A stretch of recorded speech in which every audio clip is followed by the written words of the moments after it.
Hello and welcome to the online forest summit called BC Forests, the People's Convergence. Today our topic is putting a new relationship with forests into practice, nature-based planning and activities. And I'm honored to be here with Dawn Morrison. Welcome, Dawn. Hello, thanks for having me. And Taryn Scalvania. Welcome, Taryn. Thank you, Jennifer. And Herb Hammond. Welcome, Hammond. Welcome, Herb. Hi, Jennifer. It's nice to be here. And I'm speaking to you today from my home in Grand Forks, which is the traditional territory of the Syilx, the Sinaiks, and the Ktunaxa. Dawn, where are you talking to us from today? I'm speaking with you here from the beautiful unceded lands and waters of the Coast Salish, specifically the Homasquiam, the Sko'omish, and the Tsleil-Waututh. And Herb? I'm speaking to you from the Smoky Slocan Valley, which is the unceded territory of the Sinaiks, the Ktunaxa, and the Okanagan. And Taryn? Hi, I'm from the sunny Syilx territory, unceded lands, and I'm calling from my organic farm here in Peachland. So I'm looking forward to discussing land use and food sovereignty. Excellent. All right, so Dawn's going to talk to us about her topic first, and she's generously offered to let Taryn and I chime in if we have some questions. I'm really looking forward to this, and then we'll turn it over to Herb. Dawn is of Secwepemc ancestry and is the founder and curator of the Working Group on Indigenous Food Sovereignty. Since 1983, Dawn has worked and studied in horticulture, ethnobotany, adult education, and restoration of natural systems in formal institutions, as well as through her own personal and community healing and learning journey. Following the years she spent teaching Aboriginal adult basic education, Dawn has been dedicating her time and energy to land-based healing and learning, which led to her life's work of realizing herself more fully as a developing spirit-aligned leader in the Indigenous food sovereignty movement. Dawn has consistently organized and held the space over the last 15 years for mobilizing knowledge and networks towards a just transition from the basis of decolonizing food systems in community, regional, and international networks, where she's become focused on creating a critical pathway of consciousness that shines a light on the cross-cultural interface where Indigenous food sovereignty meets social justice, climate change, and regenerative food systems research, action and policy, planning, and governance. Some of the projects Dawn is leading include Wild Salmon Caravan, Indigenous Food and Freedom School, and Dismantling Structural Racism in the Food System, and Chilcotin National Government Food Security Sovereignty Project. Welcome, Dawn. Over to you. Thank you so much. Thank you for having me here and for the opportunity to come to you and speak about putting new practices into the forestry world. It's very badly needed. I think forestry is, as an Indigenous, a Secwepemc woman, we know how important the forests are for our health, for especially now during the climate crisis, when when we watch the trees burn up and we hear of that, I think we realize how much maybe they've been taken for granted in terms of the significant role they play in giving us cycling water through the environment and giving us shelter, giving us oxygen and all the things that they do. And for Indigenous peoples, and the thousands of Indigenous peoples I've talked to over the last 15 years, and as the founder and curator of the Working Group on Indigenous Food Sovereignty, we've heard over and over and over of how Indigenous food systems and Indigenous peoples have been made invisible and disappeared in food systems discourse So for us, talking about forestry is, yes, of course, an environmental and justice issue, but it's also a social justice issue. And we can't talk about saving the forest without addressing the social issues, the human behavior that is the biggest factor impacting the ecological sustainability of our forests and our planet ultimately. I'm here in the Strathcona Park in East Vancouver, where we have a residency with the Vancouver Parks Board. And when I talk of social justice issues, I only need to look outside at Tent City that has claimed the park. Many people may have heard about Tent City. There's about 300 tents, people who are homeless, living in Vancouver's downtown east side, which is one of the most food insecure, poverty-stricken neighborhoods in all of Canada, where Indigenous peoples are overrepresented. And we look to the statistics to show how systemic racism exists, and looking at the disparity that exists in the statistics, where, like I say, Indigenous peoples are overrepresented in this kind of reality that we are living in here in Strathcona Park.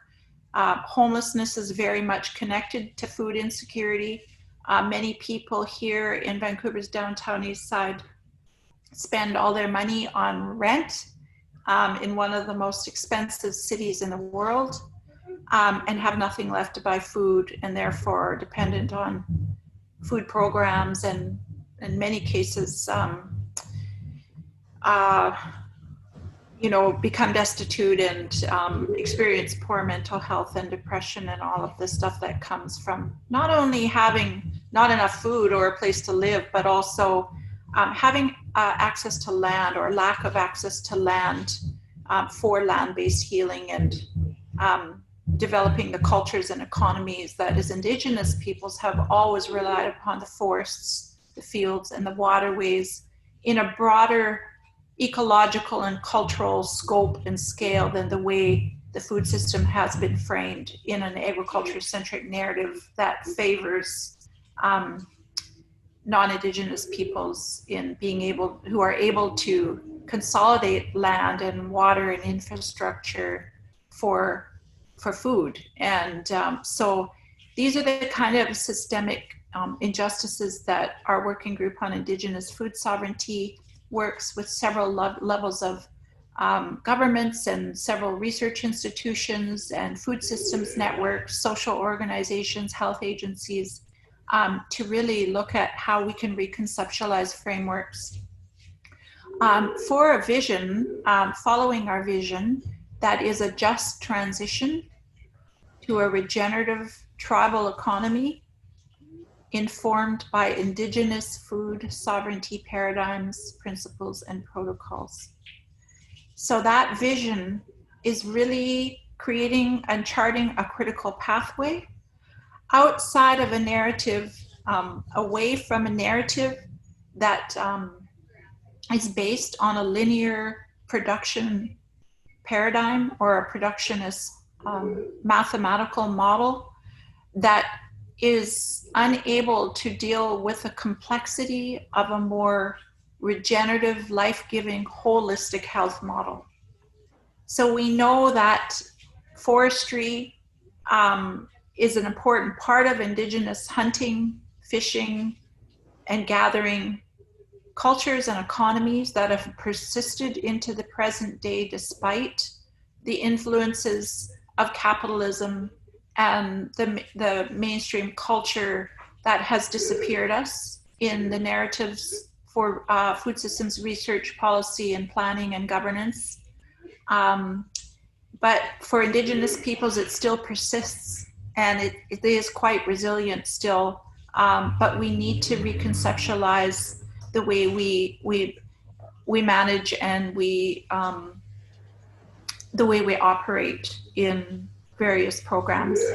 So that transition to a regenerative paradigm and away from a resource extraction model that is all about taking, but it isn't about the subsistence of learning to live with less, or to give and to share and to trade and cooperate, which is really the subsistence economy, and what is needed now more than ever to be able to transition away from that mechanistic production model that has really disconnected us from a caring and a sharing economy, but it has also limited us in a very narrow scope of productionism that has reached the limits of its growth.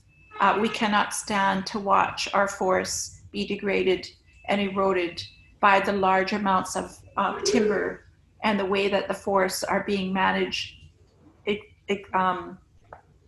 strictly on timber values, as opposed to looking at all the other values in the forest understory and the food and cultural values, to put Indigenous peoples back into the narrative and to have us be seen, and to have us actually lead these policy changes and create different kinds of planning processes that, like what Herb is doing with nature-based conservation planning, and looking at how Indigenous food sovereignty paradigms and principles can guide that kind of planning.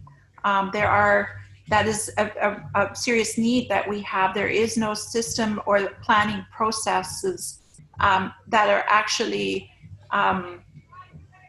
enabling us to be able to create plans and to guide this work and to be seen in it. So I'm really happy to be working with Herb, and we're starting to conceptualize what that can look like in our work together, which is super exciting for me and super needed. We also are in that work developing a proposal, or to beginning to conceptualize what a proposal for mapping out and advocating for Indigenous foodland conservation areas that include but extend beyond simply an agriculture-centric narrative, in the way agriculture is looking more at privatized plots of land, as opposed to connected to the hunting and the fishing and the gathering areas that challenge us to look at seeing foodlands in a way that includes wild salmon migration corridors, includes elk migration corridors, and looks at growing food for those culturally important species and all the biodiversity, rather than just food for people in agriculture.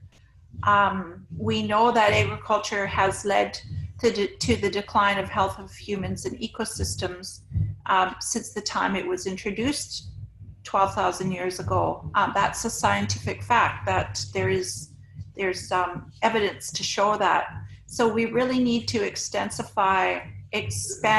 our scope and our scale and the way we think about food systems, and how forestry is a part of our food system. It's not just simply valued for timber, for a global export for trade, of which Indigenous peoples in unceded lands and waters are subsidizing.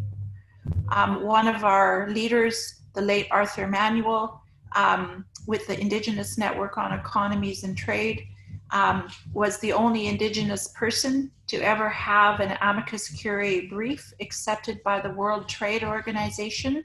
And that amicus curiae brief was speaking to the ways that Indigenous peoples are subsidizing the export of raw timber to the US.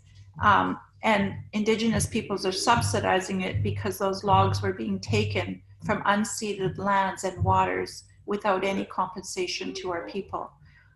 We see that happening in forestry all the time. And these are things that we cannot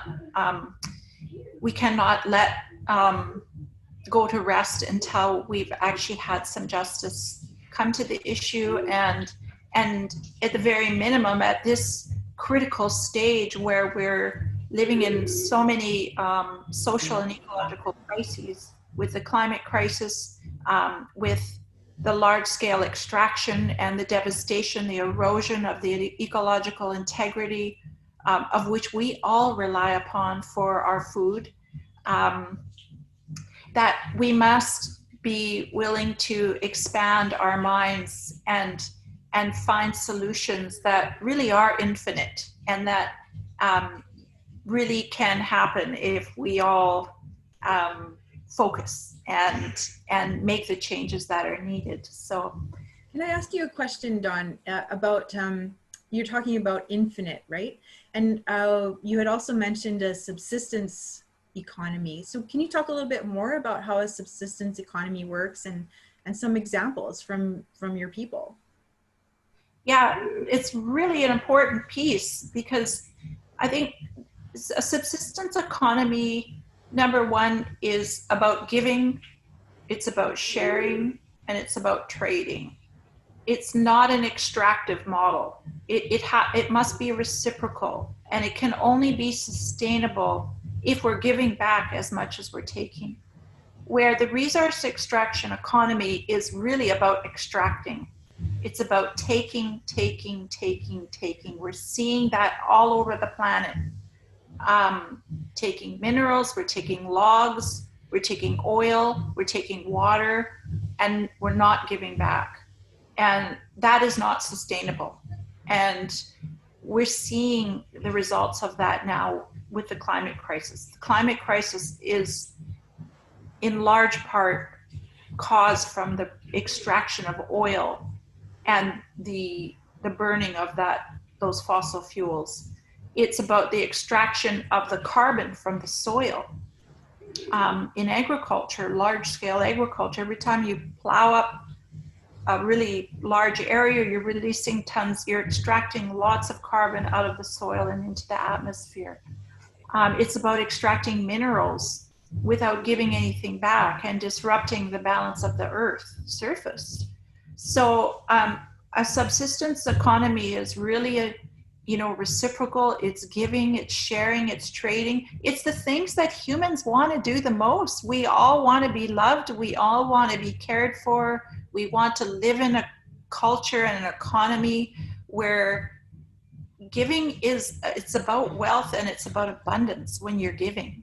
When you're taking, it's very limited, and we've reached the limits of the resource extraction model. Subsistence is also about living with less, simplifying our lives. I think we're all so busy in this world. We've been trapped by this technological approach to living, where it feels like we want meaning in our life. We want less complications. We want, we can achieve that by living with less. Acquiring more material goods will not be, it's not fulfilling the spirits, the eco-social spiritual consciousness that we're all seeking for that deeper meaning. So does that answer your question about the, and I'll say one more thing about subsistence economies is the cooperative nature of it. So there is a transition out of capitalism that can happen where we still need money in that transition, but it can be a different kind of economy, to transition to a cooperative as opposed to a one-dimensional kind of capitalist economy. And I'm not professing that we all wake up tomorrow and just do without money, because I know that's not realistic. I think it is a transition, but we can get there through cooperation.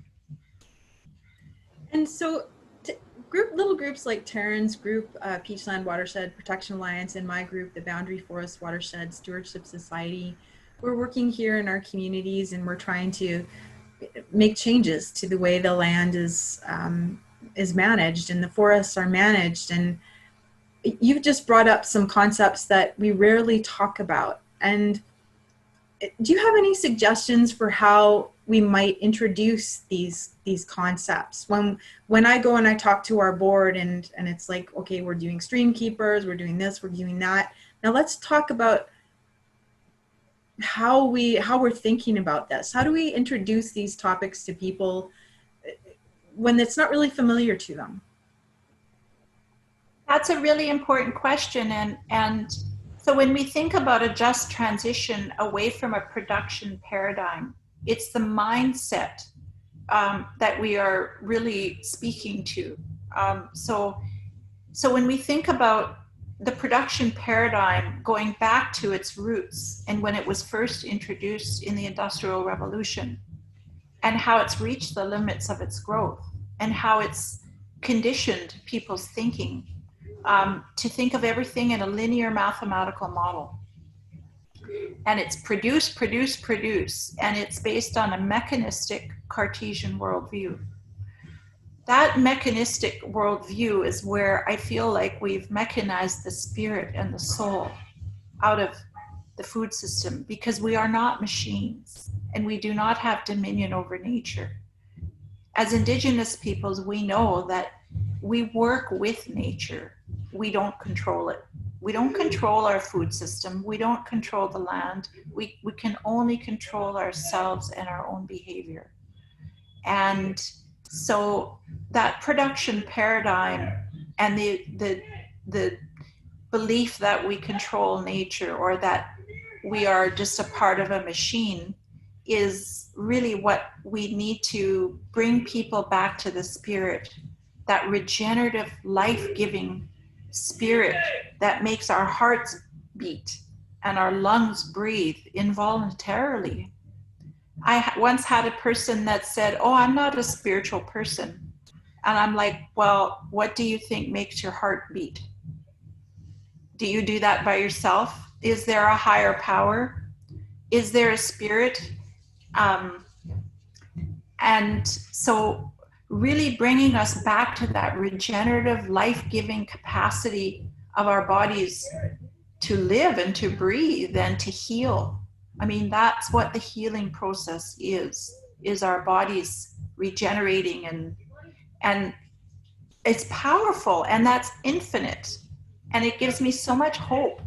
But we must change the way we think about it. And I think a really simple way that we can do that is start to use different languaging. Our words are powerful. You know, every time we say a word, it sends sound vibrations out to the universe. It's scientific. It's not an airy-fairy new age thing. It's actually scientific, and Western science is coming around to affirm it through quantum physics. And it's about resonance in the way Indigenous scientist Gregory Cahetti, a Pueblo scholar, talks about resonance, and Dr. Leroy Littlebear from the Blackfoot tribe talks about resonance as part of Indigenous science and way of knowing. And so Dr. Leroy Littlebear also talks about how we live within very narrow gaps of ideal conditions required to regenerate and heal. But I think we take that for granted because we've been conditioned like machines to produce and to think of it as a mechanistic. And so that changing that paradigm and moving away from thinking of ourselves as producers, or calling food a product, or everything is a product now. That's something simple we can do to stop perpetuating that mindset, is just simply by changing our terminology and reframing, reconceptualizing frameworks for forestry, agriculture, health, environmental policy, planning and governance. We can do that. We can conceptualize frameworks, and there are people doing that work. Our working group is involved in some of it, but yeah, reconceptualization, excellent. So I'd love to talk about this for the rest of the day. But speaking of linear issues, we do have some time constraints here today. Taryn, I'm wondering if you have any final questions for Dawn, and then we'll go into Herb's presentation. Sure. Dawn, I just briefly scanned the old growth review recommendations that were released today by government. And one little area was from the forest industry, and they said that over the years they've been called many things by environmentalists, but in fact forestry, we are just farmers. We're creating new crops and ridding the environment of trees that have overlived their life cycle, decadent trees, trees that no longer are absorbing carbon dioxide from the atmosphere. These diseased trees that spread the disease in new stands of vibrant young forests need to be gotten rid of. Can you understand that kind of thinking and having the forest industry calling themselves farmers, where people have actually managed the land for thousands of years well, without those kind of Thank you for asking that question. There's so much in that question. Whoa. First of all, though, before I answer your question around trying to understand that, I want to say that our Indigenous elders are the oldest living memories of what it means to live in right relationship with our forests and our fields and our waterways. And it's quite amazing what lives in the memories, those memories in our genetic DNA. BC is only 150 years old. Our memories of the ancestral ways of relating to those trees is thousands of years old, and it's powerful. And so when I think of a comment like, you know, thinking of an old growth tree as too old and not able to hold carbon anymore, it's a very extractive way of thinking about that relationship to that tree. And it's not acknowledging the value of that tree, the genetic diversity and the genetic memory of that tree and what it means to us when we understand how closely related we are to that tree. We breathe the air of that tree. That air then encodes our genetic, like it's a part of who we are. We breathe it, we're related to it. How much more intimate can you be with a tree other than with your food? When you eat it, it becomes you. How can you deny that you're a part of that tree and it's a part of us? I think that kind of comment and that thinking that you just quoted is a part of the fragmentation and the disconnection from the spirit and the soul of where we get our life, where we get our breath from. But I think the analogy to being farmers of the forest goes back to when white supremacy was first imposed in terms of the agrarian narrative. So back in the late 1880s, when agriculture was first into province of BC in Fort Langley, which was the first agricultural center in the province. And at that time, it was the same time when the federal government was imposing the Indian Act, the Civilization Act, the Grand Disenfranchisement Act. And all these are very oppressive genocidal policies that still today are being imposed.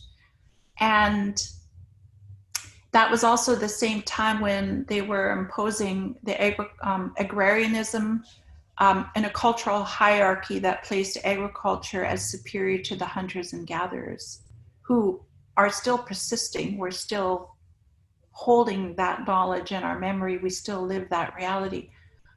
But it's not visible anywhere in the policies around agriculture. So the agriculture was the first way that they established a legal doctrine for land rights, land title and rights. So that was the way they started taking the land. So that white supremacy, the feeling, the notion that agriculture farmers were superior to hunters and gatherers was when that white supremacist narrative began. It's the same thing. They're now applying it to forestry. And it is a form of systemic racism that we've been really trying to reshape that narrative and shift that narrative and address those systemic.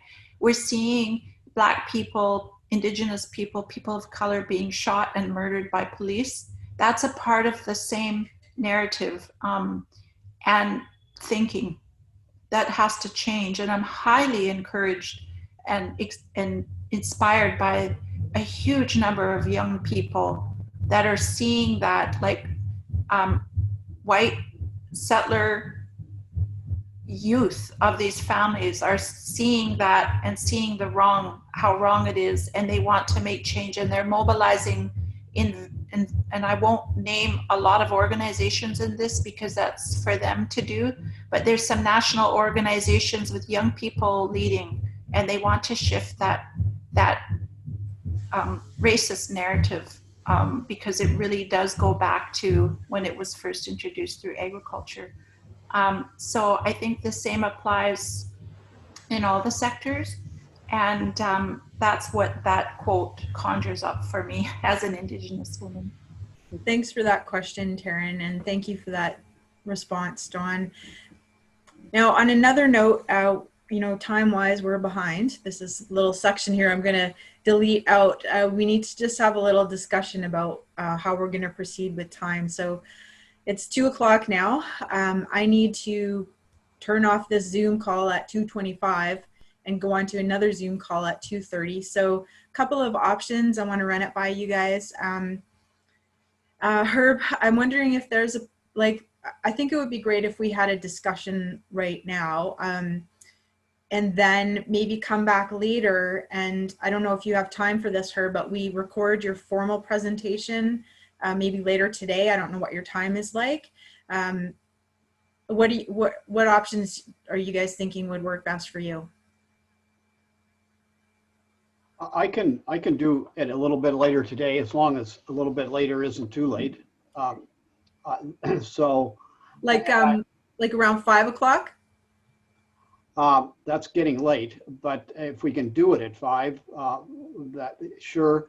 I think what Dawn has spoken about, there's a lot to discuss here, and I think that it would you'd lose a lot of the richness of these presentations if we don't have a discussion. And I know Dawn's timetable today doesn't permit her to stay a lot longer, so let's go ahead and have the discussion, and then we can tape my presentation later. Great, thanks for that. So Taryn, I'm sorry to have gone over time and to kind of, but the complexity, I just find it really hard to talk about it without saying those things. Yeah, and I wanted to hear all that, and I think the people watching are going to want to hear all that, and it's important that we talk about this in the way that it deserves to be spoken about, and that's why I'm not like doing this, right? Hey, time. So I wouldn't mind picking up on where Dawn just left off and in answering Taryn's question and your question. There's a really important thing here for all of us to think about. And we've been talking about changing language. I completely agree with that. I've been working on that one for at least 40 years in my own way. But there's even a bigger step up from changing language, and that's changing what is called the framing story. And the framing story is what guides what we do. If you pick the right framing story, you don't talk about production, you talk about regenerative approaches. And so I want to cut to the chase here and say that that the framing story that we all operate under, that has resulted in systemic racism, that has resulted in stealing land from Indigenous people, can be stated, as David Korten puts it, as the sacred money and markets framing story. And if we try to change the things, Jennifer and Taryn, that you want to change, if we try to do that within the sacred money and markets framing story, which guides politics, guides forestry, guides agriculture, guides relationships between people, it won't work. we'll just be frustrated. And so we have to all think about how you change the framing story from a sacred money and markets framing story to a sacred life, living earth framing story. That provides the regenerative approaches that Dawn has been talking about. It provides the social equity. It provides the respect for, and indeed the honoring of Indigenous knowledge that can lead, not only give us the words, but also the concepts and the way out of this mess. So it's a really well understood thing that we all ignore. And for those of us who've been doing it for decades, it is really clear to me that the reason we haven't changed things in spite of all the good information is we're trying to do it in the wrong framing story. We're trying to do it within a framing story that doesn't work. And your question earlier about how you talk to people about changing ways of being, that's where you start. You start with the framing story. And that leads you to things like the fact that the only sustainable economies that have ever existed, that have endured through time, have been land-based tribal cultures. And it's neoclassical economists will agree with that statement. So anyway, I just wanted, those were some things that I think really came to me from Dawn, from the wide and rich thoughts that you provided. Dawn, did you want to add to that? Yes. Thank you for that, Herb.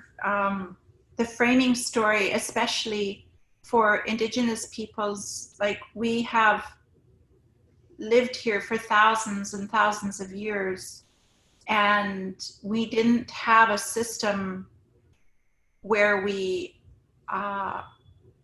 wrote things down, or the knowledge was all by memory and it was all in story. And I think storytelling, the oral history, to validate that and to start with that, I think starting with the framing story also provides an opportunity to validate the oral history of Indigenous peoples and to recognize our Indigenous, not only our storytelling methodology as a valid way of knowing, to be able to inform the changes and the practices that we need to put into place, but also to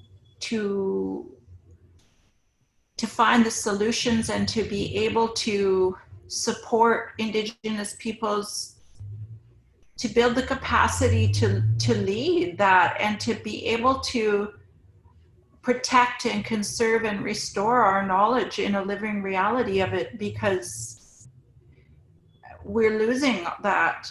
The influences of our culture, of the mainstream culture and economy, has eroded our stories, has eroded our knowledge. And while I don't think we can ever completely lose it, because Jeanette Armstrong, a well-known Indigenous scholar from the Selk'ks Nation, has written that in her book called The Native Creative Process, that she co-authored with a well-known Cree architect, Douglas Cardinal.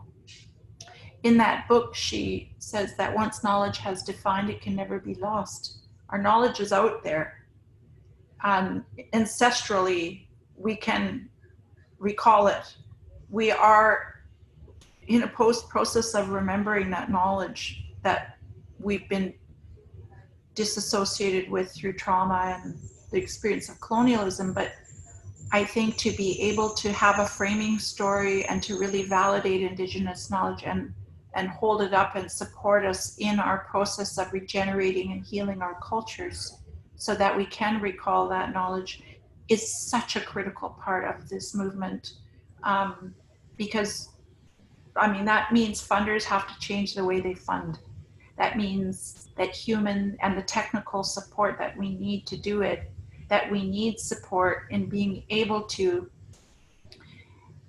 tell that story in a really high cultural context communication pattern, because that is a storytelling culture, is very high context. But that's such a different way of communicating than the techno, like low context, get to the fact kind of technical, the way it's done in the system with Western science base. So there's some real cross-cultural challenges to doing that. And I think the system needs to change to accommodate that. So framing story, there's a lot in that, I guess, is my point, in terms of how we would actually do that and acknowledge the diversity of cultures and languages and stories that Indigenous people have. In BC alone, there's 27 nations of Indigenous peoples, and 8 of the 11 major Aboriginal language groups of all of Canada live here in BC. There's more biological and cultural diversity than any other province, but it's also where so much of the forest, the biodiversity in the forest live. It overlaps with the diversity of cultures. So again, I could go down probably a lot of different roads with that, but again, bringing it back to the framing story, I think the knowledge is where it's at, and we really need the system to change and to uphold that and support that in both the human, financial, and technical ways. Beauty. Now, Dawn, there's 3 minutes till you got to hop in the car. Taryn, did you have one quick question for Dawn? Yes, we've been speaking to lots of people across BC in forestry, in the environment movement, in government, and they are all, the ones I speak to, repeating that we are entering an unknown. We don't know what's happening with forestry and the changes we want, because it has to be First Nations led. And we don't know where that's taking us. You spoke about the Chilcotin having a national government now, and that's just interesting to say those words, national, for national way of looking at their lands. And can you see of any way that we can, I don't want to say fast track, but how can we get a change in forestry led by First Nations now, before there's all old growth is gone, or that biodiversity you spoke of is gone? Yeah, well, I just want to clarify that I did say that, I'm working on a contract with the Chilcotin National Government, but by no way am I speaking for them or representing that project in this conversation, because that's really for each Indigenous nation to do for themselves. As a contractor, I just want to put that disclaimer out front. As a Secwepemc woman, I can say that the political system is what is killing our forests. It is what is killing wild salmon. The wild salmon depend on our forests, but the system that was designed, the system of policy planning and governance, was designed to dispossess. I don't believe that we can solve the problems quickly, and I don't think we can adapt to the changes that are needed. I don't think we can create adaptive policy within the same system that was designed to do what it's doing.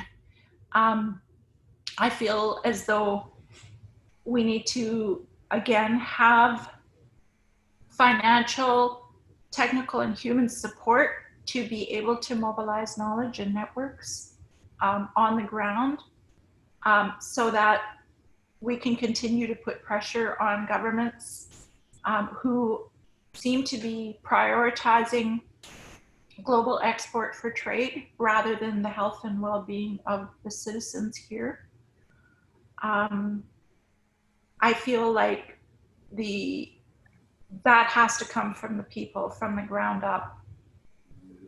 I do see a place for policy planning and governance. I'm not trying to say that, we're just going to overthrow everything and it's all going to change overnight.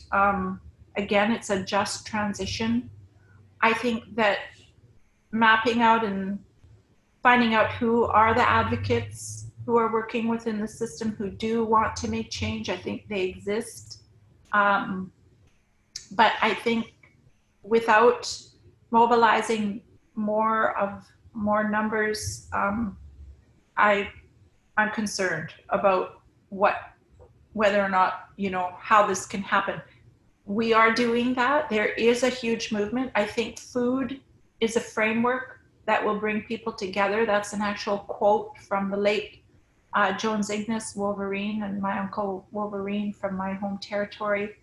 He said that food will be what brings people together, and that is why I chose the framework to start to work with people of all colors. And it's true.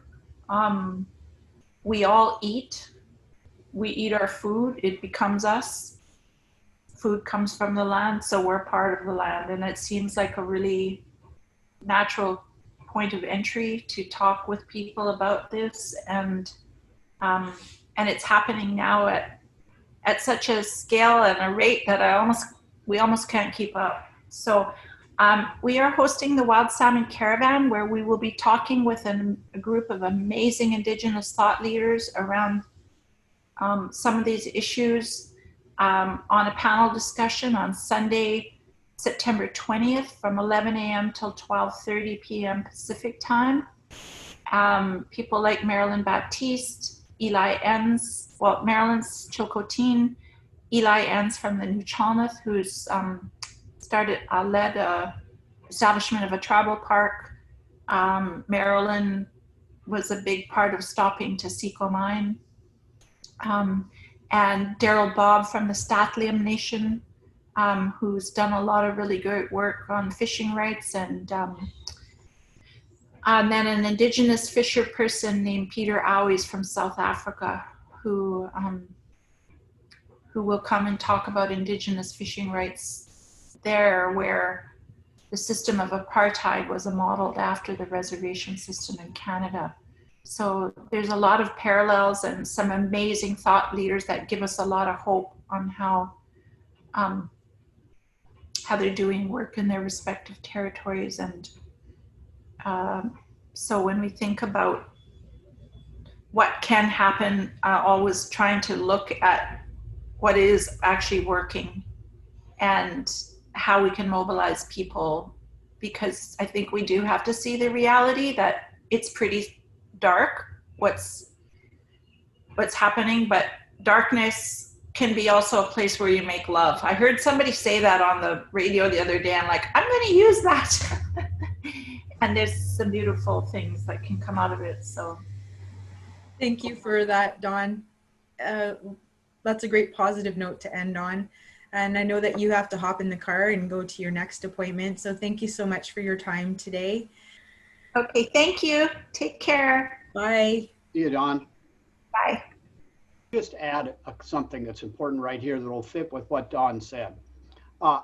The Indigenous framing story, the sacred life, living earth framing story connects really nicely through food, because it's regenerative and reciprocal, and it recognizes immediately that a garden isn't divorced from a watershed, that meat is not divorced from the diversity of habitat in a watershed.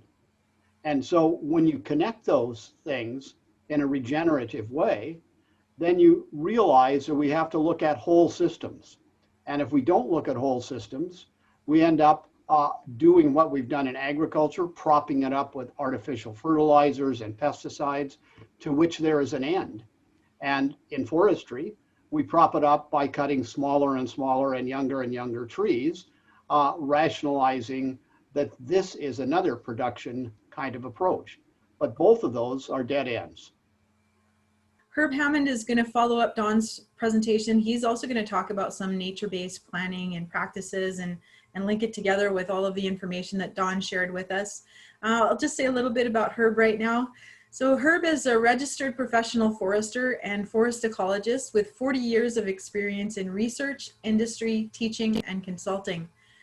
Currently, his work is carried out through the Silva Ecosystem Consultants and the Silva Forest Foundation. He's best known for his concept and application of nature-based planning, which he formerly referred to as ecosystem-based conservation planning.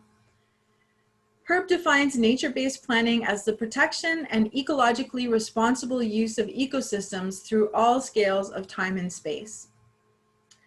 Working primarily with Indigenous nations and other rural communities, Herb has developed more than 25 ecosystem-based conservation plans across Canada and in other parts of the world.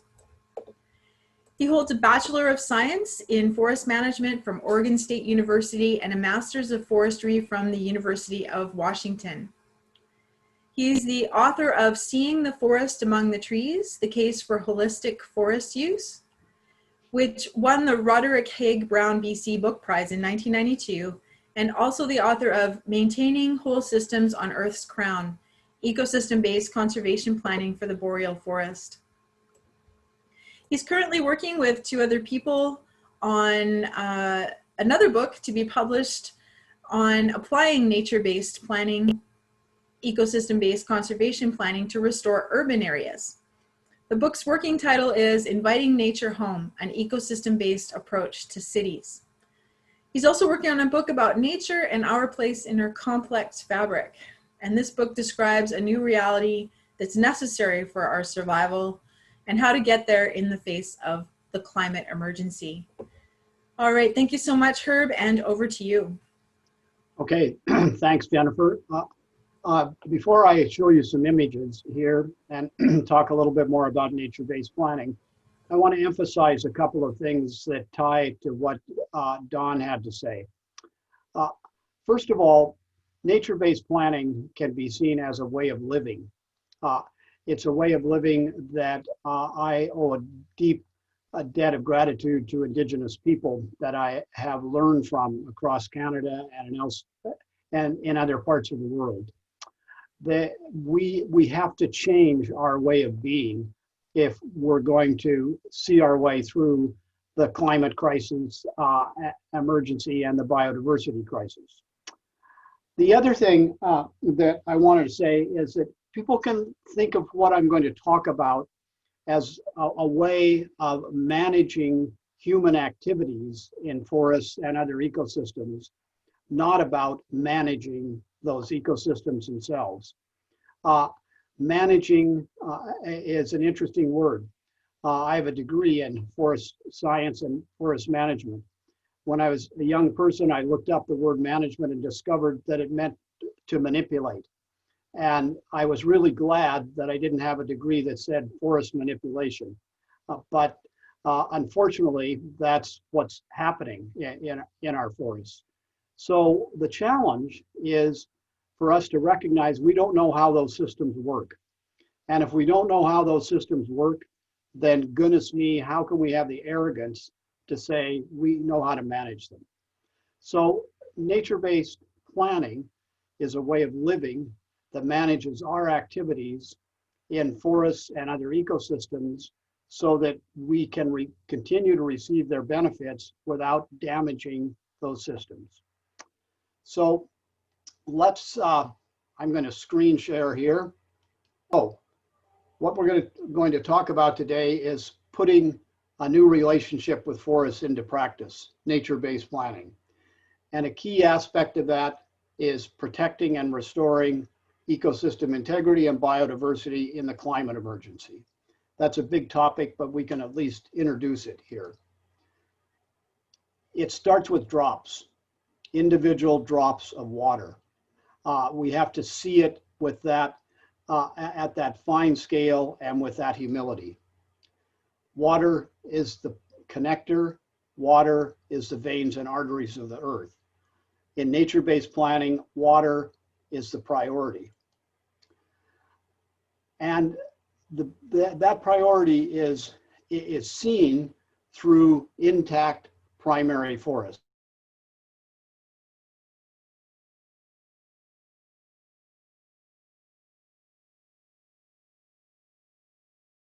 Serving water, they're the best at capturing and storing carbon. they also have the highest levels of biological diversity. So water and intact ecosystems are the starting points for nature-based planning. And one of the kind of telling ecological parts of that really should clue us into what to do is water is alive. We're all 70% water. All living organisms are at least 70% water, or they're not alive. And so water can either transmit the essence of life or magnify and transmit our mistakes. We see the latter far too often in droughts, floods, poor water quality for consumptive use watersheds, destruction of aquatic habitat. So we have a choice. This is a picture in the Prince George region of the Anzac River watershed. It's was a wet old growth boreal forest. And so if you look at that big picture in time and space and think about water, we can either be exploitive or precautionary. Nature-based planning is about being precautionary. The choice is ours there. So if you take a precautionary approach, then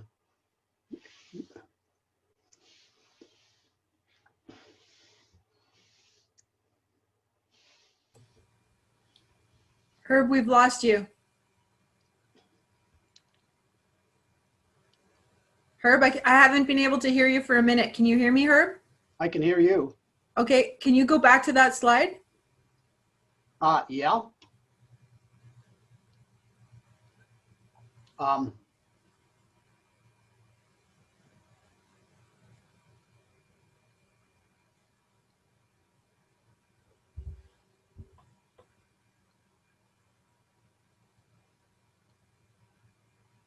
Is this where, can you hear me now? I can hear you now. It was just the very last two sentences you said on that slide. On this, the one we're looking at? Yes. Okay, so this is a picture of the Anzac River watershed in the Prince George region, which is a wet, old growth subboreal forest. But as you can see, it's been extensively modified by industrial clear cutting. This represents a really important issue, and that is we have to have a choice. As Dawn pointed out well in her talk, we can think about an extractive or exploitive approach to forests and nature, or a precautionary approach. And so that's our choice. And if we're going to fix things, we have to change the story from exploitive to precautionary. If you look downstream at that river, the Anzac River, it was pure, cleaner water. Now, based on what you saw in the previous image, you have cloudy, poor water quality. So, nature-based planning focuses on a regenerative, respectful, gratitude-filled approach for what nature, the benefits that nature provides for us.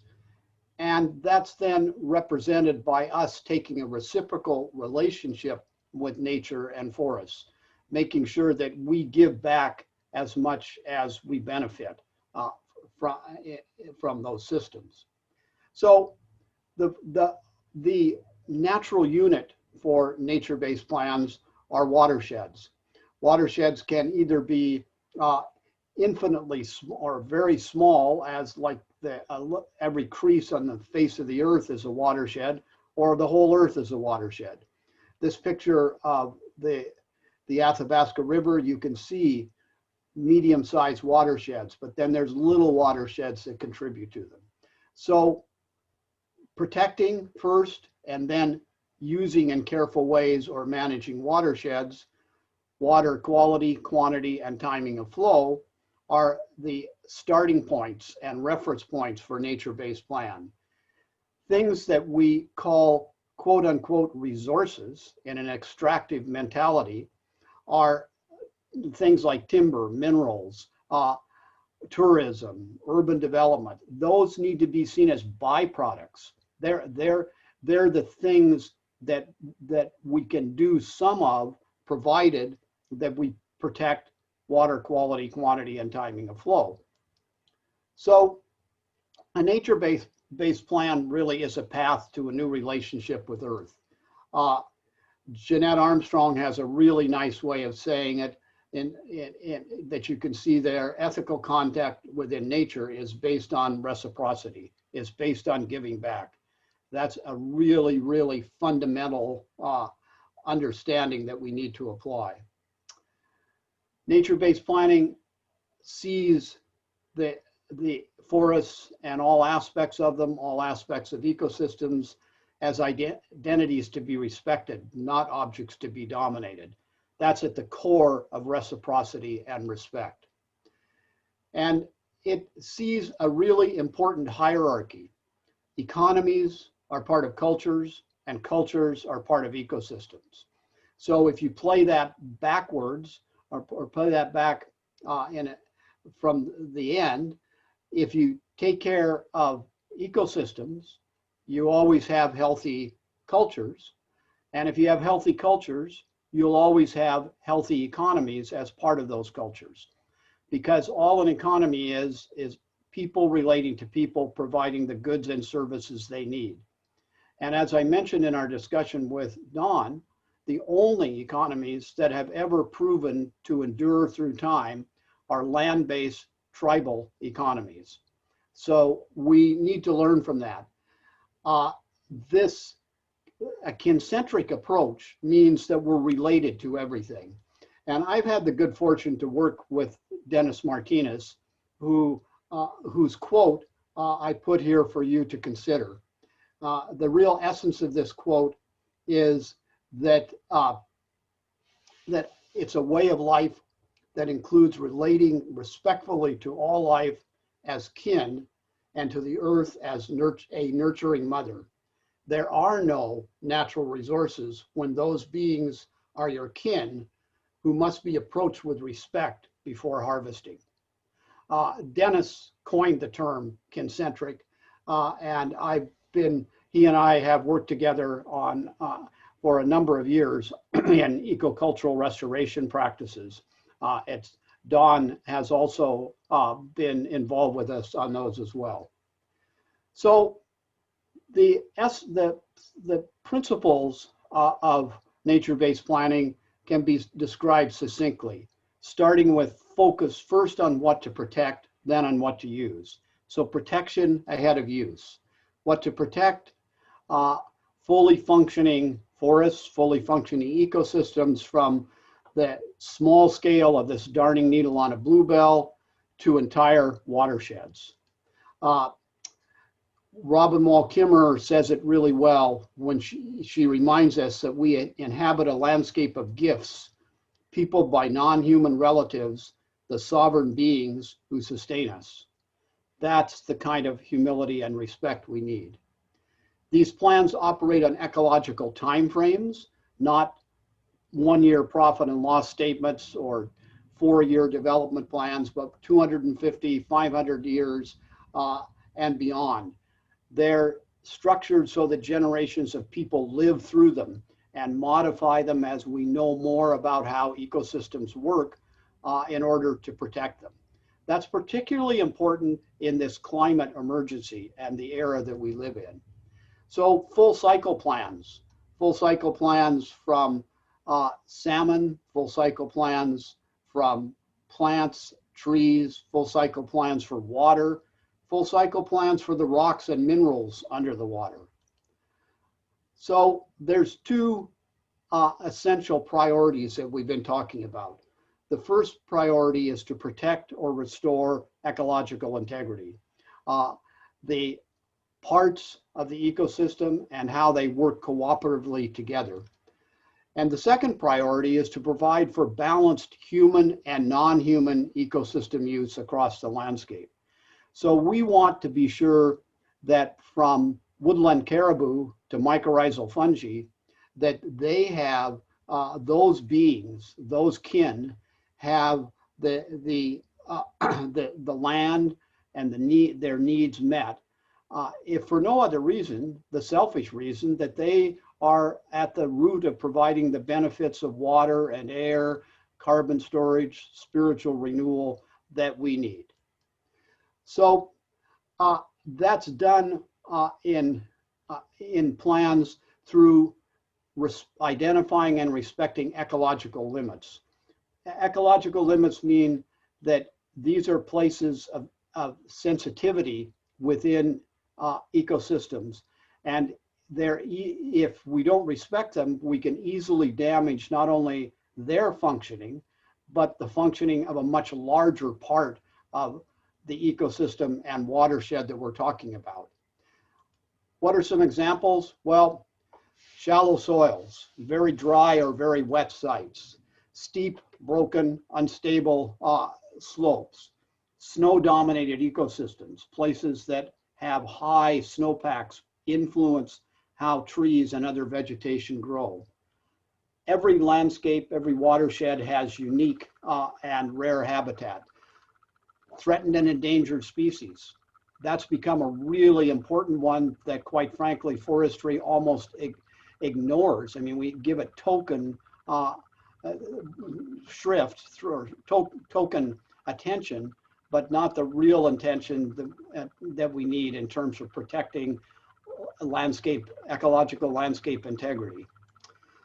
Riparian ecosystems, wet areas around water bodies, old natural forests, particularly important, and natural intact ecosystems.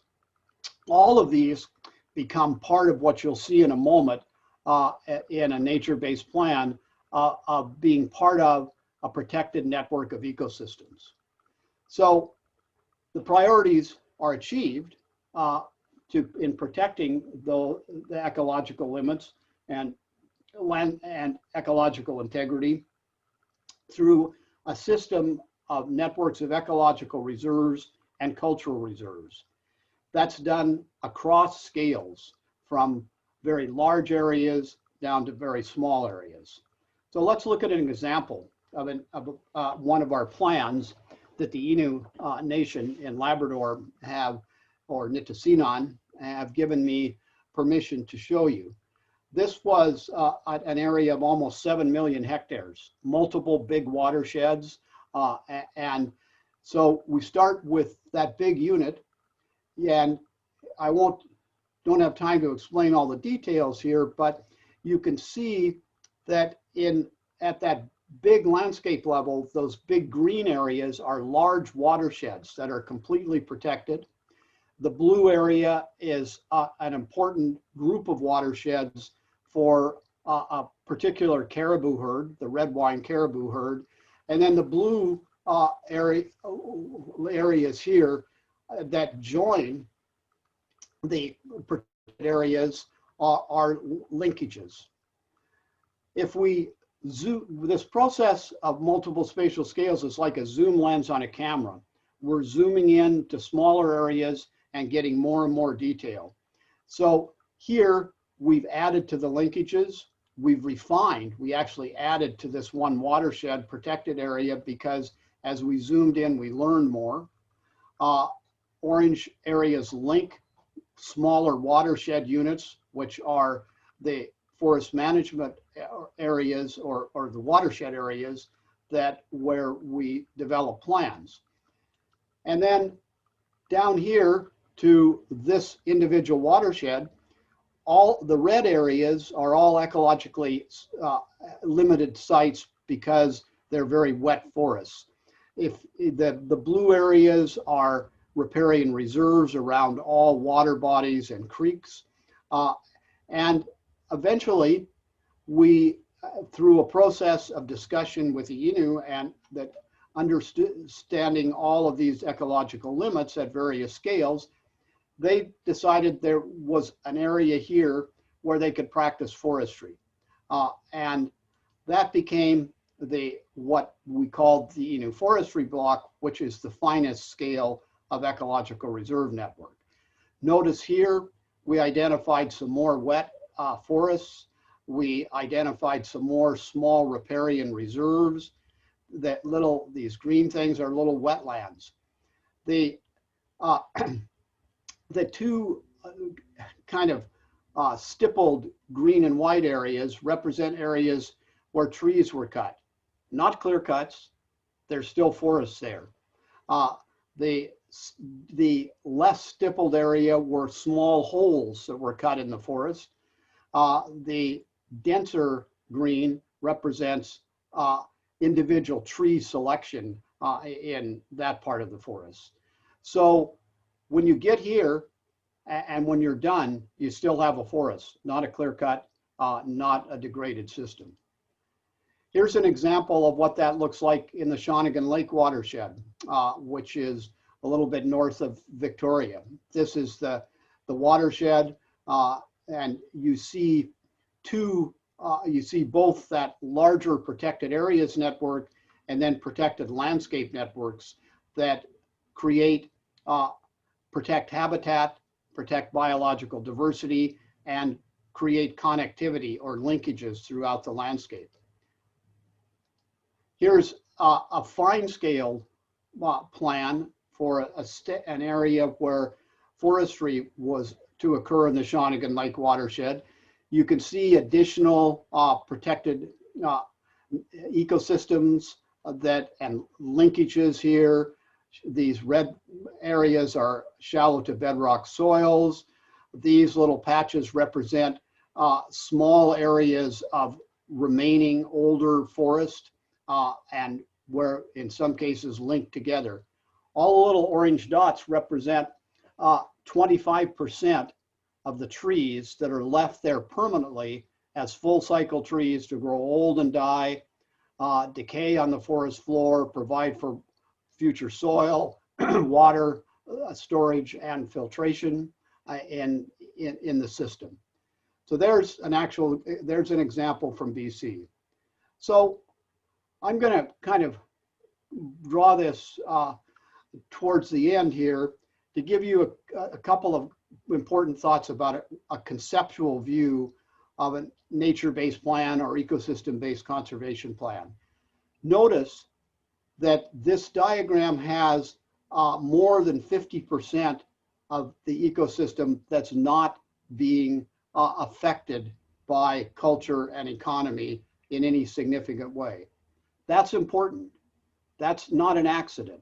That's the kind of protection that we need to give to ecological integrity to protect biological diversity and the myriad of benefits that we receive from forest ecosystems.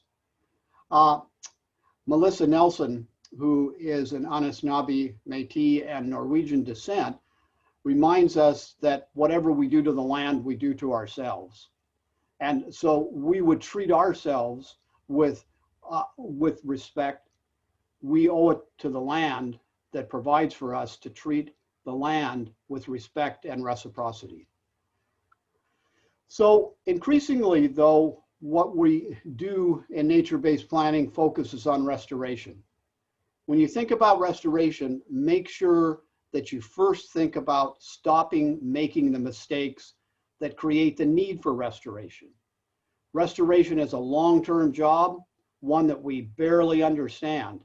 And so the first step in restoration is to stop doing what causes the problems. Then we can assist natural processes to reestablish natural ecosystem composition, structure, and function. And composition are the parts, structure are how the parts are arranged in an ecosystem, and function is how the parts work cooperatively, synergistically to deliver the functions of ecosystems. The real crux in that, in terms of nature-based plans and restoration now, is to create conditions that we hope will provide for climate disruption resilience. And I say hope because we can only do the best we can within our limited knowledge of what's coming at us with climate change. So the natural character of the system, how it worked before we started fouling it or messing around with it, fouling it up, compared to the current condition, which is what it is today, that represents the restoration deficit. And that's something that, depending on where you are, that restoration deficit is larger or smaller. And in almost all places, because we're continuing to do an exploitive, extractive approach to forests and ecosystems, that restoration deficit is growing. So here's some examples of restoration work we've applied nature-based planning to. On Galiano Island, we worked with the Galiano Conservancy for a couple of decades to restore a clear-cut tree plantation, moving it back towards old growth conditions. We don't know how to get there, but we're creating the composition and structure that we need to heal the wounds of that place.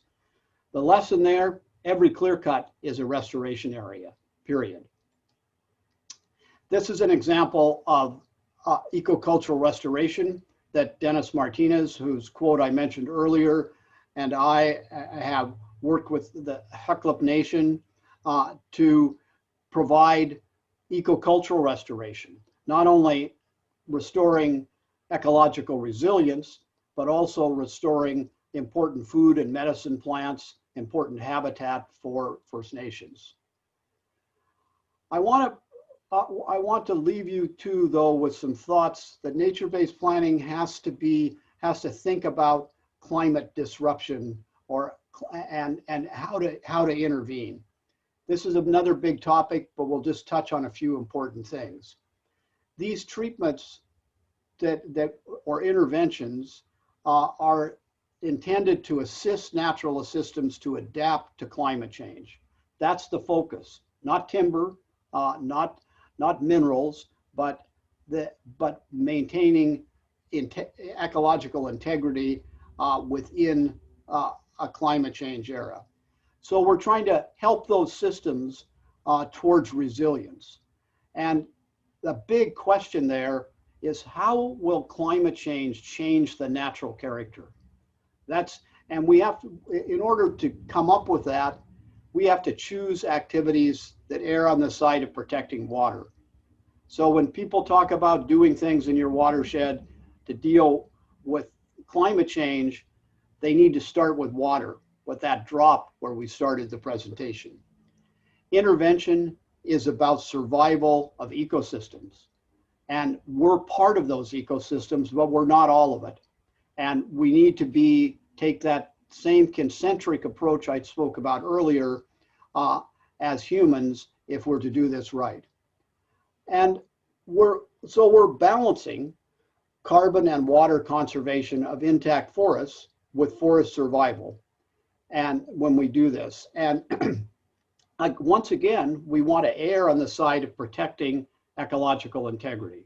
So let's not get carried away with some new dogma in forests because of the climate emergency. Let's be sure that we are creating diversity. Here's an example in the Slocan Valley Community Forest of a pretty good job of trying to work towards building climate change resilience, doing some fairly gentle thinning. These are close to people's homes, removing fire ladders.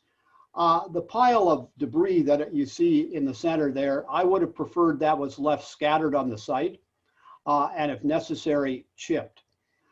I don't think we want to get caught in this solely as the only way to do it, but it's one example. I also think another example is that it may be time for places like consumptive use watersheds to be designated as what we call climate change refugia. Here's some examples of climate change refugia.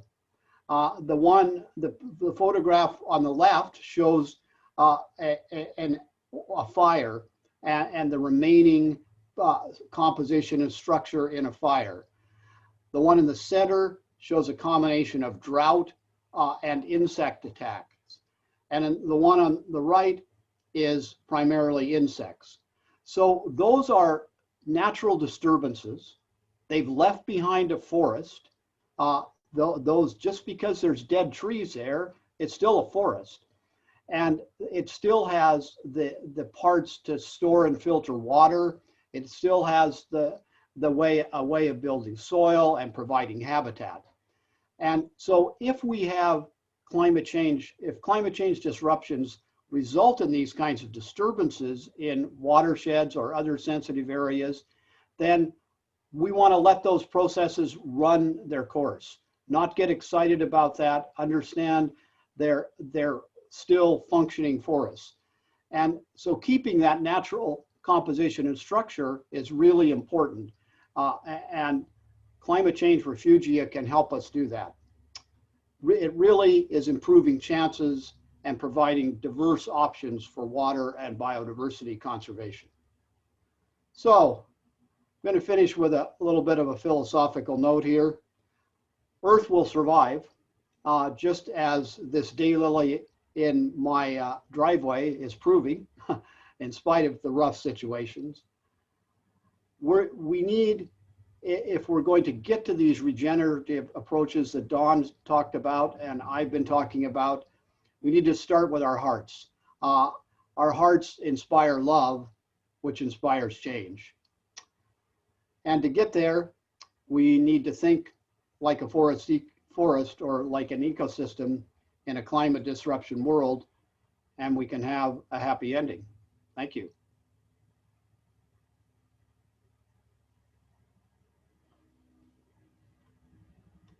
Thank you so much, Herb, for all of that understanding of nature-based planning. And I think a lot of people don't quite get what that means. Most of the majority of people who are involved in forestry in BC don't get what that means, although there are a few bright lights. And so my first question for you is, Dawn was talking about subsistence systems and how there's giving back involved in those subsistence systems. And so some people who are practicing industrial forestry in British Columbia would argue, well, when we plant trees, when we create a tree plantation, we're giving back. So maybe you could explain how that's a different thing. Okay, well, first of all, planting trees is not so much giving back as it is a sometimes well-intended and other times desperate attempt to get some trees growing on areas that have been sort of beaten up by least cost industrial forestry. There's a big difference between that and starting out when the trees are still standing, asking the first and real important question, should we be cutting trees here, period, given the climate emergency and biodiversity crisis? And if so, how do we leave a forest here, not a degraded clear cut? So tree planting, if it's used as part of restoration and used as part of the thought process I just defined, is one thing. But the way it's done here in most industrial forestry, it's very dogmatic. It's you cut all the trees at as low a cost as you can, get them out of there, turning trees into dollars. And then there is the belief that we can plant trees and those trees will replace that forest. No, they don't replace the forest. And increasingly with the climate emergency, they may not even make it to what foresters call rotation age. The stress that they are under in those particularly degraded systems are it's very questionable whether they can make it or not. I want to add one other really important thing is nature creates new trees or regenerates new trees from seeds. Those seeds pick out the best spots to germinate. They root themselves naturally And so they find all of the soil nutrients and water they need.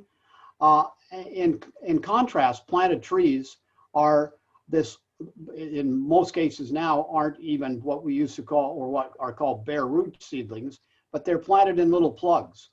And research has shown that that root form never really fully occupies the site in a natural way, like the germination of a seedling. So we have this kind of green illusion out there that things are all warm and wonderful. And that green illusion is not accidental, because if you plant trees right after you clear cut, you can then justify cutting again sooner. You eliminate what's called the regeneration delay between the time it was clear cut and the time you can say you have trees growing on the site again. So it's a bit of, it's a part of what's been euphemistically called the allowable annual cut effect, meaning keeping the annual allowable cut up. So planting trees the way we do it, by and large, has little to do with the subsistence model that Dawn was talking about. Excellent, thanks. Taryn, questions on nature-based planning? You're muted. Oh, sorry, there we go. Okay. Herb, those 3 photos you showed recently of natural disturbances of fire, bug kill, drought, we're having all 3 of those right now in this tiny little peachland watershed, and I'm sure many other interior watersheds. So not only are we hammered by natural destruction, we're continuing to clear cut. And so it's all becoming quite overwhelming. And I wanted to ask again about your idea about restoration. We are only maybe planting some areas and they may be surviving after logging, but are we also planting burned areas, bug killed areas, drought areas, and other insect kill areas? If we are going to continue with this replanting program, aren't we getting further and further behind the ball? Yes, well, I've had the, I won't say pleasure, but I've been looking at the Peachland watershed, what's gone on there. And in my view, it's a classical example of what not to do and how not to do it.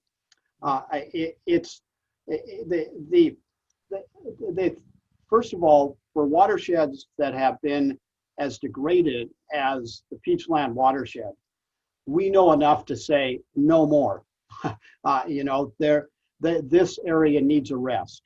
And the next thing we need to say is that in areas where you've had natural disturbances, like insects or fire, those areas are likely best left alone. They will, salvage logging can actually be more damaging to ecosystems healing themselves and regenerating themselves than logging green trees. So there's a biological process set in motion with those natural disturbances that we want to maintain. So in my mind, those areas would be areas I would watch, but I would generally say they're going to come back much quicker than the clear cuts and the eroded areas from flooding that has occurred and overland flow in that watershed. When you start thinking about restoration in places like that, one of the basic things that you want to think about doing is reestablishing the natural water movement network. And that means dispersing water the way it naturally moved in the landscape. That will mean recontouring roads. It will mean getting terrain back into its natural shape, and using early successional plants like alder and other indigenous plants there to start rebuilding soil and managing water a little bit. It also means doing things like taking quote unquote waste wood, which they're not burning it, but spreading it out back out on the site. If we logged right, we would never bring the whole tree to a landing. We would, the trees that we cut, we would delimb in the bush with a power saw. We'd buck or manufacture the logs, and then we would take only the logs that we're going to put on a truck out of the bush to a landing. The whole tree logging and then the alleged waste that goes along with it is simply an artifact of least cost logging, how to mechanize logging and make more money out of timber. It has furthered the degradation of ecological integrity in those areas. So there's a few examples of for places like the Peachland Watershed. Herb, I wanted to ask you, when it comes to nature-based planning, what kind of jobs are being created in that sort of a plan? Well, you have a whole spectrum of jobs ranging from the planning aspects of it, where you need good GIS techs, that geographic information systems that layer information are really powerful tools to develop initial plans. That you use those to design networks of protected ecosystems at different scales. Then you with interpreting images from LiDAR to satellite imagery to stereoscopic images, you pick out representative areas and go out in the field and ground truth it. You make sure that your assumptions that you've been making using that initial approach with mapping or geographic information systems are correct. And that process, when we do it, always results in changes. You learn things from those ecosystems that you can't see on an image. And so you have that whole spectrum of analysis and planning jobs. And then you have, then once those protected networks of ecosystems are put in place, then people sit down with the communities, where the human communities, with that initial plan, and say, okay, here's the limits, here's the ecological limits and the precautionary recommendations of what needs to be protected, and where do you want, respecting those limits, providing for that reciprocity that Dawn and I are talking about.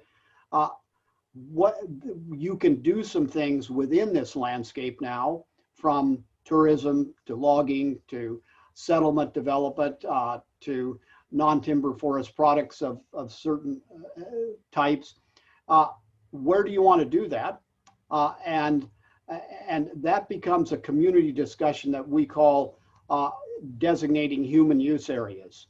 They have to be done within the constraints of the plan, but that's a community process. But it's an informed community process. It's a process informed by good precautionary ecological information. And so then once those decisions are made by the community, you know exactly how many hectares or area that you can do timber management in. You know where tourism will occur. You know where roads will be located. And people, because you know that in a quantitative way, then you have a full plan for that watershed, and you can say that means we need so many people doing ecosystem-based forestry. That means we have the potential for so many people doing this kind of tourism. That means we have so many people that can do agroforestry under the guidance of Indigenous food sovereignty, like Dawn was talking about. And so you can very quickly and very practically generate the number of jobs and the kinds of people that you need. So I hope that explains the flow of that. And it really makes it it's really the economic part of it and the jobs part of it are come after you've made sure you protect the integrity of the landscape. And that's what honors what Dawn was talking about and the principles of nature-based planning. So the particular types of jobs that will emerge after there's community consultation and community decision making. And so the community will get to decide if it's tourism jobs and how many, and if it's logging jobs and how many. And so it's based on locals making decisions. Taryn, do you have any? I want to just add, yes, I agree with that, Jennifer, but I want to add one really important point. That's those community decisions are made within the constraints of protecting ecological integrity, yeah, according to those protected networks of ecosystems. Right, yeah, so it's not going to be, oh, the community's decided we're going to just go ahead and clear cut industrial style anyways. So, right. Yeah, first comes the model, and then the jobs emerge out of that, and the community makes the decisions under that umbrella. And that's the right hierarchy.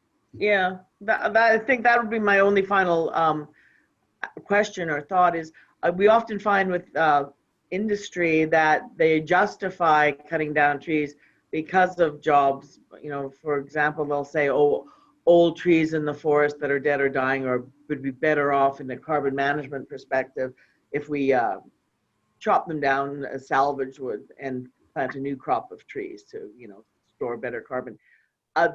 Whereas, you know, old trees store carbon just perfectly fine. How can we get the framing, the way of thought away from always looking at as ways to keep the cut up and keep more jobs rather than thinking of ways to keep the forest healthy? You know, is it entrenched so deeply in this, like, 2 generations we've had of clear cutting that we just can't get away from it? It's all about clear cuts and jobs. Well, that starts with getting the forests back into public hands. Okay. We have given the forests to the strongest special interest group, i.e. the timber industry. And they have been very effective at lobbying to make the rules they want, lobbying to have the kind of education they want. We need to redefine what forestry means, and in so doing, get it back into public hands. In so doing, redirect universities about how they should be teaching forestry, and redirect our whole system into us being a respectful part of forests, not some omniscient, all-knowing being that's going to reshape them in our own image. That's not working for us, and it never did, but it's in the climate disruption era, it's glaringly obvious. So I think that nature-based planning also, if the way for people to understand it well, is to compare the science behind it. Look at what supports nature-based planning versus industrial forestry. Industrial forestry is by and large propped up by a lot of assumptions of convenience. Things like rotation ages. We don't know if that's going to work, but the lower you have the rotation age, the faster you get to liquidate nature's bounty. We plant trees as though, as we were talking earlier, as though not to worry, there will be a forest there again. Well, there's not a forest there because we've removed essential parts in the way we log. So I think that a good public discussion that compares a system based on maintaining ecological integrity, on reciprocity with nature, versus one that's based on extraction and exploitation of nature to her detriment and ultimately to our detriment, is a good discussion to have, because what I find, and I've always found through the years, is when you have those kinds of discussions in communities, people come down on the side of the forest, not on the side of forestry. Excellent. Thanks so much, Herb. That was a really, the combination of what you presented and Dawn presented, it feels relaxing. It doesn't feel like politics. It doesn't feel like work. It feels like this is something that people would enjoy doing. This is the kind of forestry that would make people feel good. So thank you so much for this presentation. Thanks to everyone who joined us today. Thank you, Taryn, and thank you, Dawn, and we'll see you in the next session.